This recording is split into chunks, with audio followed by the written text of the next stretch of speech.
Olá, primeira série, bom dia a todas e todos. Vamos voltar para mais uma aulinha nossa, geografia. Falar mais um pouquinho sobre solos, né? E agora eu vou falar para vocês um pouquinho sobre os solos do Brasil. Vamos ver algumas particularidades, né? Algumas especificidades sobre o solo brasileiro, tá bom? Mas antes, como de praxe, como sempre falo em todas as aulas, não deixe aí de assinar a lista de presença. O link dela encontra-se na descrição desse vídeo. Também você pode, como sempre, né, utilizar dos vários meios, dos vários canais aí para me contactar, para conversar, para estabelecer as suas dúvidas. Tá? Não deixe de falar comigo. Nosso momento aí das avaliações finais estão próximos. Então eu julgo bastante importante não deixarmos, né, nenhuma dúvida pendente. Tá? Então utilize desses recursos, use e abuse, não? Então vamos lá, olha só. Lembrando aí que nós estamos trabalhando, né, na frente A, capítulo 3, ok? Do nosso volume 2. Mas vamos passar aqui só para a gente ver uma coisa e lembrar alguns aspectos que eu discuti com vocês na última aula. Eu falei com vocês, quando nós observamos uma paisagem, né, é comum nós prestarmos atenção na vegetação, nos animais, nas construções, se há montanhas, mas raramente nós lembramos, né, de que a base de tudo isso que nós observamos numa paisagem está no solo, né? Está o solo propriamente dito, né? Nós chamamos de solo, tá, pessoal, a camada superficial da terra que cobre as rochas, né? Ela pode ser muito fina, com apenas alguns centímetros, ou atingir muitos metros de profundidades. Então, solo nada mais é que uma camada superficial da crosta terrestre. Tá? O solo, né, ele compõe-se aí principalmente de aglomerados de minerais oriundos da decomposição das rochas. Você não vai esquecer isso aqui, ó. Decomposição das rochas.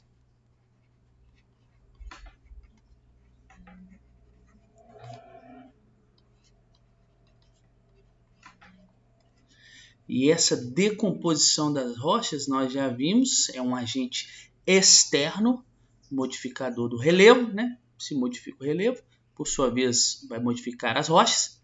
Se modifica as rochas, ele vai formar o solo, nós vamos chamar ele de intemperismo. Ok? Então, é nessa estreita camada da crosta terrestre, né, que a vida humana ela se manifesta, né? E dela dependemos aí para as nossas mais variadas atividades, ok? Uma das principais ou as principais funções de um solo são a de sustentar o crescimento das plantas, permitir a reciclagem de nutrientes de todos os seres vivos, fornecer, né? Ele serve como hábitat, né, de matéria-prima e as matérias-primas para desenvolvimento de vários seres.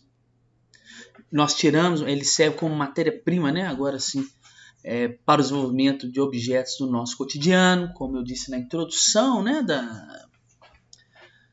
da nossa aula sobre solo. Ok? E a formação de um solo, né, eu disse a vocês, né, é um processo longo e permanente de transformação da crosta terrestre. Solo não se forma do dia para a noite. Tá? As rochas elas vão sofrendo decomposição aí no decorrer do tempo por meio dos agentes externos e da interação entre processos e materiais. Nós vamos ver um pouquinho sobre isso. Tá? Os fatores principais aí da formação do solo é o seu material de origem, ou seja, né, qual que é a rocha que está dando origem àquele solo. O clima, como que o clima vai atuar na decomposição daquela rocha, se um lugar chove mais, chove menos. Tá? a vegetação, né, a questão dos micro-organismos, né, a própria as raízes, né, vão interferir aí na formação do solo, né, e a declividade do terreno. Se o terreno é íngreme, se o terreno é mais plano, isso vai interferir no processo de formação do solo e o tempo, obviamente, ok? Então, o processo natural aí de formação do solo é chamado, eu falei com vocês, estou só recapitulando aqui a nossa live, tá? O processo natural aí de formação do solo é chamado de pedogênese. Pedogênese. Ok? Não esqueçam disso. Se viu pedogênese na sua prova, está falando sobre o processo de formação dos solos. Tá? Então, o processo natural de formação do solo, chamado de pedogênese, né? Ele deriva aí da decomposição, dessa desagregação das rochas, e pode levar milhões de anos para acontecer. Essa desagregação, essa decomposição das rochas, nós vamos chamar de intemperismo. Ok? Entre um solo bem desenvolvido, que nós chamamos assim, né, ou um solo maduro, e um solo jovem, um solo raso, né, nós vamos encontrar diferentes camadas, né, que também são chamadas nos solos de horizontes, tá? Com composições orgânicas. Essas camadas, elas têm composições orgânicas e litológicas, né, de minerais e de rochas que vão compor elas, distintas uma da outra, tá? E aí eu falei com vocês, para nós entendermos o solo, a gente faz um corte nele, e olha aí, esse é um solo que a gente considera assim, um solo maduro, né, um solo bem desenvolvido, que ele já tem todas as camadas preenchidas. Sempre um solo vai formar de baixo para cima, né? Ele precisa da rocha matriz, é a camada, o horizonte R, horizonte rocha matriz, rocha mãe, que vai dar origem a outras camadas do solo, né? Então nós temos aqui a rocha matriz, ok? O horizonte C é composto basicamente, que eu falei com vocês, de regolitos. O que quer dizer isso? Conjunto de fragmentos de rocha, tá? Então ele, né, como ele está sofrendo um processo aí de decomposição, cadê meu lápis? Sumiu. Tá aqui, né? Isso aqui nada mais é essa camada C, que ela é composta o quê? De fragmentos da rocha matriz.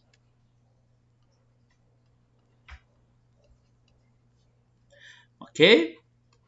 Então, olha lá. Eu tenho a rocha mãe, ela começa a sofrer intemperismo, eu começo a soltar as partículas, né? Essas partículas, né, dá origem ao horizonte C do solo, que nós vamos chamar de regolitos. Ok? Nós temos o horizonte B, e essa camada, o horizonte B, você tem que lembrar dela o seguinte: ela possui grande quantidade de minerais. Então eu tenho muitos minerais, porque eu estou mais próximo, né, da rocha aqui, ó, que deu origem ao solo. Né? Lembra que a rocha não é um aglomerado de minerais? Então eu tenho a presença de muitos minerais. Em compensação, a matéria orgânica não vem toda daqui de cima. Em compensação, a camada B tem o quê? Baixos minerais. Desculpa, baixos o quê? Matéria orgânica. Tem pouca matéria orgânica.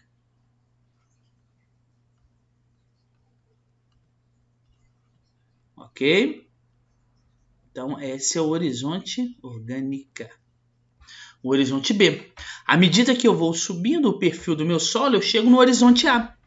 O horizonte A que vai abrigar aí a maioria das raízes, né, dos vegetais.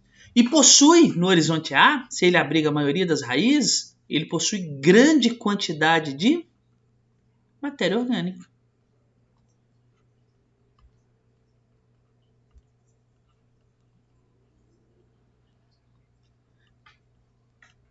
E ele vai ter o quê? Uma menor quantidade de minerais. Essa matéria orgânica ela está dissolvida aí junto com os minerais. Okay? Não quer dizer que não tenha minerais. Tem. Em menor quantidade que no horizonte B. Ok? E essa matéria orgânica está toda dissolvida junto com os minerais. E eu tenho, portanto, a camada mais superficialzinha, né, é a camada O, tá? Que nós chamamos aí também de camada orgânica, tá? É onde eu tenho toda a matéria orgânica propriamente dita.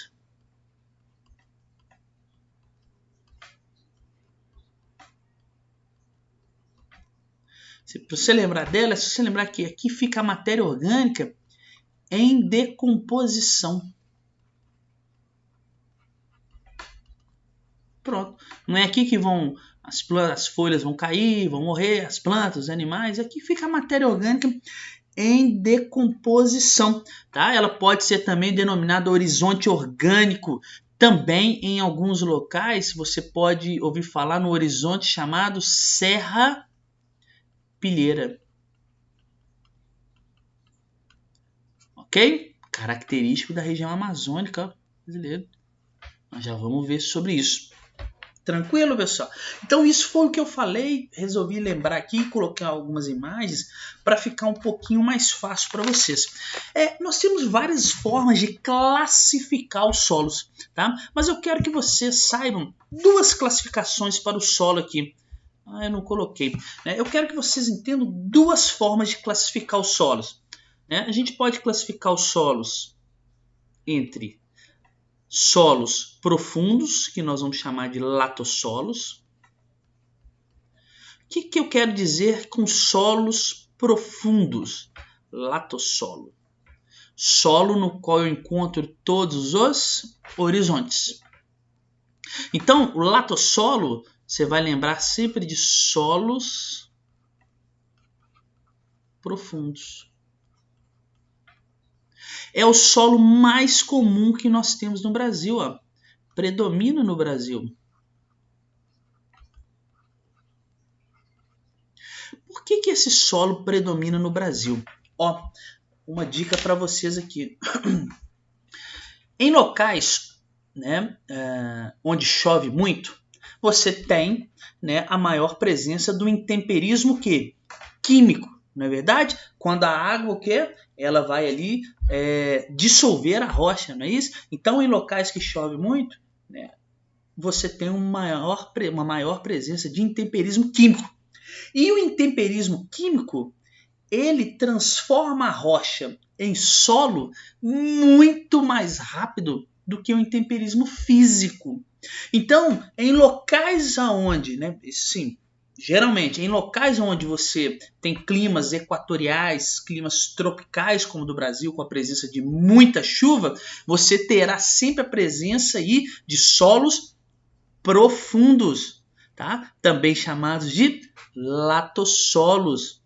Tá? São tão profundos porque as regiões sofrem muito intemperismo químico. Como chove quase todo o tempo do ano, principalmente na região, por exemplo, equatorial, na Floresta Amazônica, chove lá todos os meses do ano, a todo momento aquela rocha matriz está sofrendo intemperismo. É diferente de uma região semiárida, por exemplo, onde você tem lá uma estação chuvosa com uma chuva bem fraquinha. O intemperismo químico quase não vai existir ali, não é verdade? Então o solo de lá vai ser diferente do que esse solo, né, que ocorre aí nas regiões equatoriais, nas regiões tropicais, onde chove muito. Né? Se chove muito, eu tenho muita a presença do intemperismo químico. Tá? Então você tem que lembrar que latossolo é um solo profundo, tem todas as camadas. É o que predomina no Brasil. Por que ele tem todas as camadas? Porque nas regiões onde ele se localiza, né, são regiões onde eu tenho a presença de muita água, pluviosidade, chuva. Né? Então o solo vai sofrer com intemperismo químico. Mas eu também tenho um outro tipo de solo, né, que se existe o solo profundo, né, esse solo que nós chamamos de desenvolvido, maduro, né? Nós podemos ter aqui também do outro lado um solo que é chamado de litossolo. O litossolo é um solo raso, pouco desenvolvido, jovem, típico de regiões inclinadas. Por que inclinadas? Porque inclinadas eu não tenho muita infiltração de água, né? Porque a água ela corre superficialmente, né? Quanto mais inclinado o morro, mais superficial a água vai escorrer. Quanto mais aplanado, mais a água vai infiltrar. Então, em regiões inclinadas, né, o intemperismo, ele vai ser o intemperismo químico, ele vai ser o quê? Menor, tá? É típico aqui, ó, esse solo do semiárido nordestino.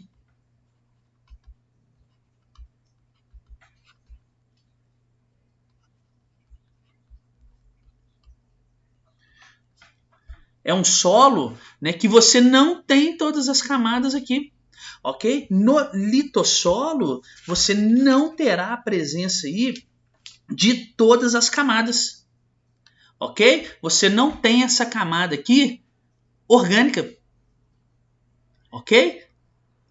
Tranquilo? Entendido? Vamos passar então para entender agora os solos que nós temos no Brasil. Agora que você sabe a diferença de latossolo e litossolo. Solo profundo e solo raso. Vamos lá, olha só. Deixa eu passar aqui.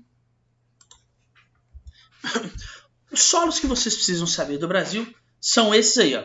Esses 5 aí, solo da Amazônia, o do Cerrado, o da Terra Roxa, o Massapê e o semiárido, tá? Vou começar a estudar com vocês o solo da Amazônia. Vamos ver aqui, ó. Então, esse aí é o solo da Amazônia. Como na Amazônia, eu falei com vocês, chove muito, né?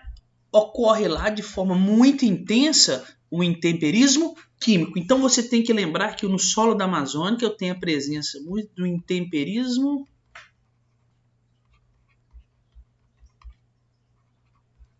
químico. Primeira coisa que você tem que lembrar. Intemperismo químico. Se eu tenho a presença lá, né, do intemperismo químico, ela é intensa. Ela é intensa por quê? Por causa das chuvas, né? Lá na Amazônia chove muito, uma região equatorial. Se eu tenho intensa chuva, eu posso dizer que esse solo é pouco ou muito desenvolvido. São o quê? Muito desenvolvidos.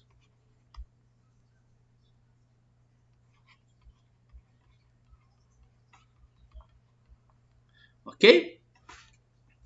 Só que eu tenho um problema na região amazônica.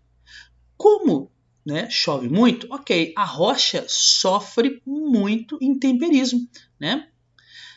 Mas essa chuva, ela também tem um problema. Depois do solo já formado, a chuva, né, ela traz um problema para o solo, e é outra característica que você tem que pensar sobre a região amazônica aqui, que são solos que nós chamamos de lixiviados. São solos que têm alto processo de lixiviação. O que é isso? Quando nós temos muita chuva em um local, o solo é bastante lixiviado, ou seja, o solo perde seus nutrientes porque a água vai dissolver esses nutrientes, ela vai como se a água levasse embora os nutrientes do solo. Então a água é ótima para formar solos profundos quando está na rocha, mas ela se torna um problema quando ela está em excesso no solo. Por quê? Ela vai dissolver, ela vai levar embora os nutrientes que o solo tem. Tá bom? Aí você pode me dizer, mas peraí, professor, se o solo da Amazônia, mesmo que seja profundo, ele não tem nutrientes, o que explica aquela exuberante floresta, né, uma vegetação tão diversa da floresta amazônica?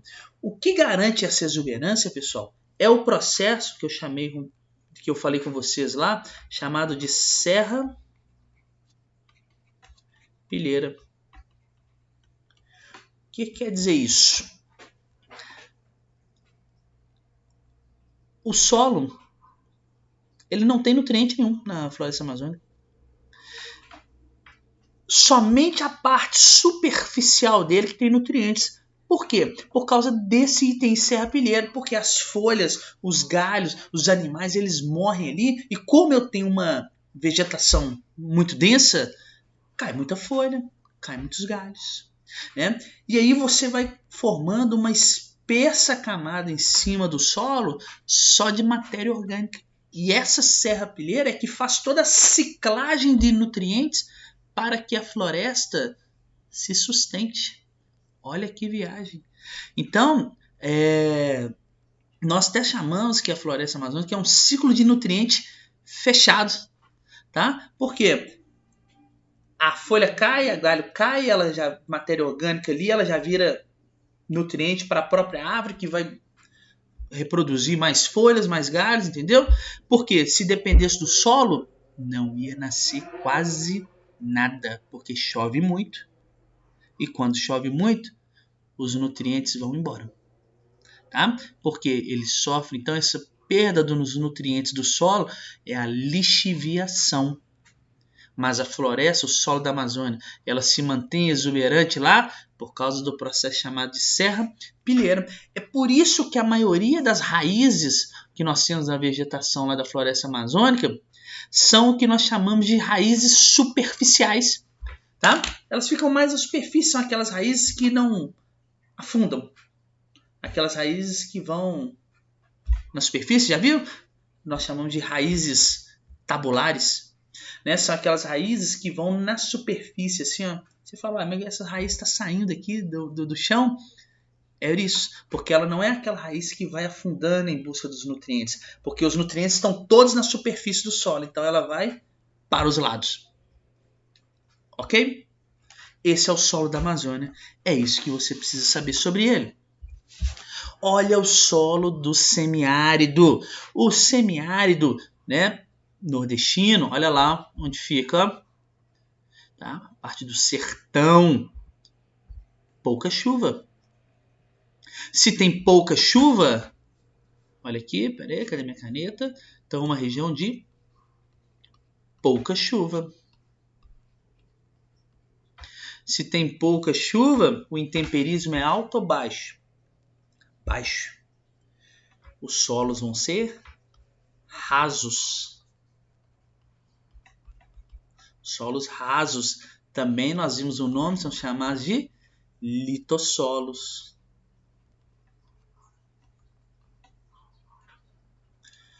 Tem pouca chuva, não tem? Então, se tem pouca chuva, esse solo sofre o quê? Pouca lixiviação, diferente lá da Amazônia. Lixiviação. Ok? É um solo muito rico em nutrientes. Ué, professor? Ele tem muitos nutrientes. Porque se ele é raso, significa que se você cavar um pouquinho, você já chega na rocha matriz. Se você cava um pouquinho, está próximo da rocha matriz, os minerais estão todos ali ainda no solo, não é verdade? Então ele tem muitos nutrientes que vieram dos minerais. Entretanto, ele não tem muita matéria orgânica. E aí a vegetação não é exuberante nesse solo, já que ele tem muitos nutrientes, né? Diferente lá da Amazônia, porque nós temos pouca presença de água, ok? E a vegetação, as plantas, elas só conseguem absorver os nutrientes que tem aí no solo em meio aquoso. Então, se não tem água, se não chove muito, elas não conseguem absorver os nutrientes que tem no solo. E é por isso que a vegetação sofre para crescer. Ela cresce meio torta, porque ela tem deficiências nutritivas. Porque ela não consegue absorver. O solo tem muito nutriente, seria ótimo, mas não tem água. É por isso que no sertão nordestino eles fazem um processo de irrigação. Quando você consegue irrigar essas áreas, é ótimo para plantar. Ok? Porque ele é um solo com muitos nutrientes. Vamos ver mais um? O solo do cerrado aí, ó. Olha aí, ó. Ferro puro, né? Tá até enferrujado, olha só. Ele é um solo muito ácido, / alumínico. né? E ele só pode ser aproveitado se nós fizermos um processo de correção que é chamado de calagem. Eu vou explicar isso depois melhor para vocês.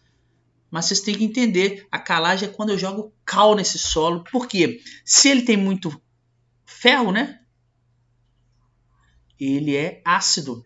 E eu adicionar cal através da calagem, eu vou tirar a acidez desse solo. Então ele só pode ser aproveitado, né, se for corrigido através da calagem. Né? Por que ele tem muito ferro? Porque a rocha de origem que deu, né, origem para esse solo aí, ele foi formado, ela é o quê? Carregada de ferro. Tá? Uma das razões para a vegetação do cerrado serem tortas, aqueles galhos todos tortos, cascudos, é porque elas ficam intoxicadas em função de muito ferro, de muito alumínio. É por isso que as árvores saem todas tortas, daquele jeito, porque elas se intoxicam de tanto ferro que tem no solo. Tá? É um solo também bastante o quê? Lixiviado. Ah, mas por que é lixiviado? O cerrado chove? Chove. O cerrado, eu tenho um clima predominante lá, nós vamos estudar clima ainda, um clima predominante chamado tropical. O tropical é marcado por uma estação o quê? Chuvosa. Diferente do Amazonas, que chove o ano todo. Mas aqui eu tenho uma estação que é chuvosa. O verão. Então, ele vai ser lixiviado no verão, em menor quantidade. Essa foto aqui em si está mostrando para vocês, é muito conhecido também o solo do cerrado pela presença do, isso aqui chama-se laterito. Tanto que esse solo também pode se chamar de solo laterítico. O que é isso? Ah, laterito também tem o nome de canga, tá? O que é isso? Uma crosta ferruginosa que dá no solo. Olha aí, tá enferrujado isso aí. Porque é tanto ferro concentrado que enferruja. É um pedaço de ferro mesmo que virou o solo. Legal, né? Nesse lugar, obviamente, se não houver a correção, você não planta nada. Ok? Vamos ver mais um solo. Há um massapê aí, ó. Um solo que foi formado, olha que interessante aqui, através do processo do intemperismo, né? Todo solo vem do intemperismo. Intemperismo. Mas sabe de qual rocha? Do granito. Lembra do granito? Toda vez que um solo forma-se, né, do granito, ele vai ser muito argiloso. Ok? O Massapeí, foi o primeiro solo a ser aproveitado no Brasil. Primeiro solo a ser aproveitado no Brasil.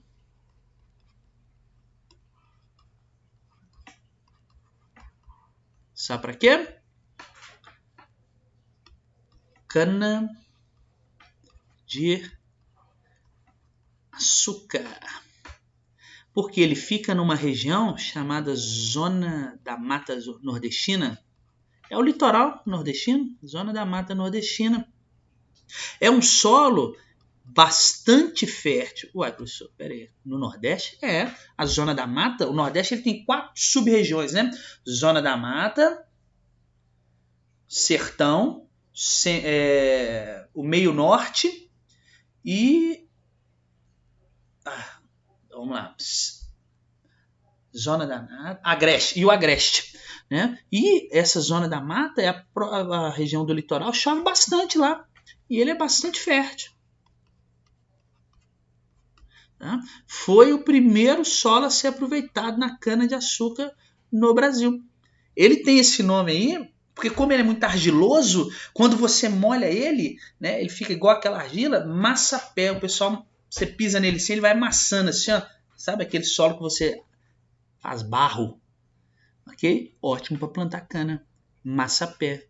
Uma massa com o pé ele, porque ele dá aquele barro quando com água, ok?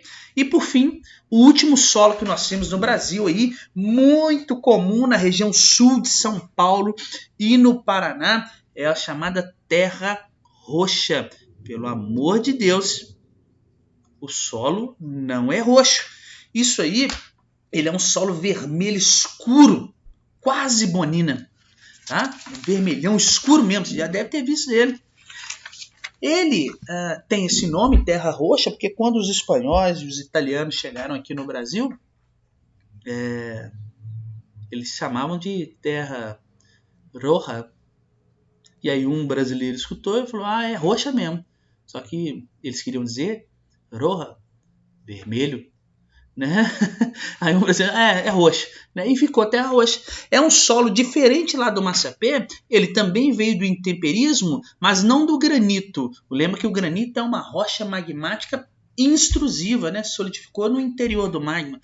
A terra roxa, ela veio do intemperismo, da quebra de uma outra rocha magmática, o basalto. O basalto, que é uma rocha vulcânica, lembra disso? Extrusiva, o vulcão entrou em erupção. Então isso aí é uma das provas concretas que no passado geológico no Brasil nós tivemos muita atividade vulcânica, porque derramou muita lava aí para ter formado solo de terra roxa, tá? É um solo muito fértil. A vegetação original desse solo aí, na região, né, lá sul de São Paulo e no sul do Brasil, era a região na região lá sul de São Paulo e no Paraná, né? A vegetação da mata de araucária, tá? Que foi amplamente desmatada. Hoje resta menos de 3% dessa vegetação original aí. Por que ela foi desmatada? Porque esse solo é extremamente fértil. Porque se ele formou, olha só, de uma rocha vulcânica, saiu do interior do planeta, está cheio de nutrientes, né? Esse solo é ótimo, ele é extremamente fértil. Então, é melhor tirar a mata e fazer um grande aproveitamento agropecuário com ele, né? E é por isso que a mata foi desmatada, foi devastada. Menos de 3% da vegetação original. Então, pessoal, essa foi a nossa aula aí sobre os solos. Falamos um pouquinho sobre a introdução do que são solos, horizontes dos solos, uma classificação dos solos e os solos brasileiros. Espero que vocês tenham gostado. Até a próxima aula. Valeu!